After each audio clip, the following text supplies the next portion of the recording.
Nebraska Senator Ben Sasse, member of the Homeland Security Committee and the Government Affairs Committee, and welcome back here to America's Newsroom. Thanks, Bill. Critical question. How do you tell the difference between a threat and a taunt? Yeah, great question. And I mean, we need to put this in context. Jihadism is metastasizing around the world, and the world is a far more dangerous place than it was at 9/11. You see the rebranding of groups. We had Al-Qaeda, we now have ISIL. You're going to have lots more of these groups over the next many decades, and the rise of new kinds of social media communication make it possible for both overseas bad actors and homegrown domestic terrorists to plot together.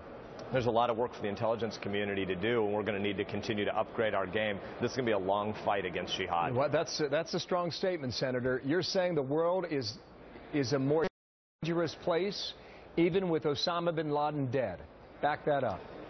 The world is a much more dangerous place than at 9/11. We have a lot more bad actors around the world. The ideology of jihad has metastasized. The social media environment has made it easier for them to communicate with one another. And to be frank, Bill, in many places around the world, there's real doubt about U.S. resolve to win.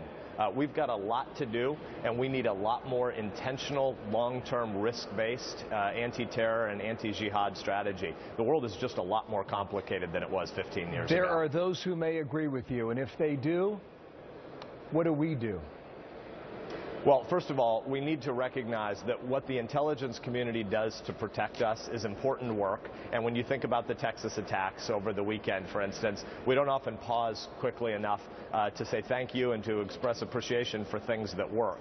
You had a couple of bad guys from Phoenix that traveled to this event outside of Dallas. And even though the intelligence community, based on our publicly available reports, even though the intelligence community wasn't sure that these two particular guys, one of them was being surveilled, wasn't clear that they had violent intentions, the intelligence community did do a lot to alert local law enforcement that this particular event could draw attacks, and local law enforcement responded in a really important way. The bad guys arrived with semi-automatic rifles, and a local law enforcement officer was able to take out both of them quickly while only one person was shot in the ankle by the bad guys. So we have a lot that we need to do to get at federal and local coordination, but we also need to be able to do a better job of tracking those that would travel from the U.S. abroad, and we need to upgrade our social media tools as well. It's not an easy job. It takes manpower to do it, frankly.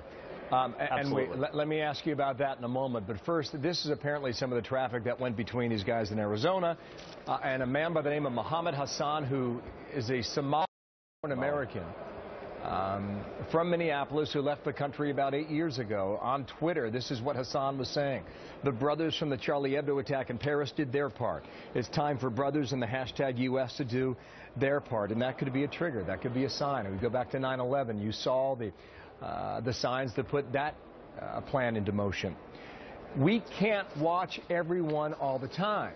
And, Senator, some of these guys, as nefarious and deadly as they might be, will get through.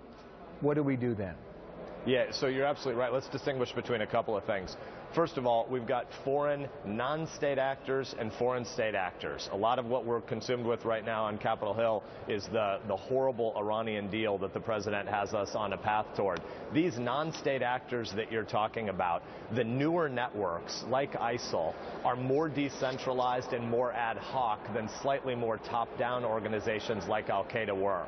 And so one of the things we need to do is make sure that the long-term, and by this I mean decades long, not media cycle long, decades-long strategy of U.S. foreign policy is to make sure we deny safe havens to places where terrorists would plot these kind of attacks from abroad. Because the example of the guy you mentioned, the Somali American who then went to Somalia, he's the kind of guy that we should get very good at tracking, because when they're crossing our borders, either in or out, they're a lot easier to spot and to recognize that we want to be surveilling their communications than people who are just homegrown. I get it, but just one more point. The guy from Arizona who drove to Dallas, Texas, and plotted that hit on Garland, Texas, we were watching him for a period of years, and he still gets through. And that emphasizes the point about how difficult this job is. Give you the last answer. We've got to run. Yeah, you're exactly right. It's a difficult job, but we need national clarity in our conversation, and we need more leadership out of Washington that if you believe you kill of your religion, the American system and the American people are opposed to you. This guy hadn't signaled violent intentions, but we need a Washington policy consensus that recognizes jihadists want to kill in the name of religion. We need to clearly define who our enemy is. Okay, Senator, thank you for your time. Ben Sasse, Republican from Nebraska.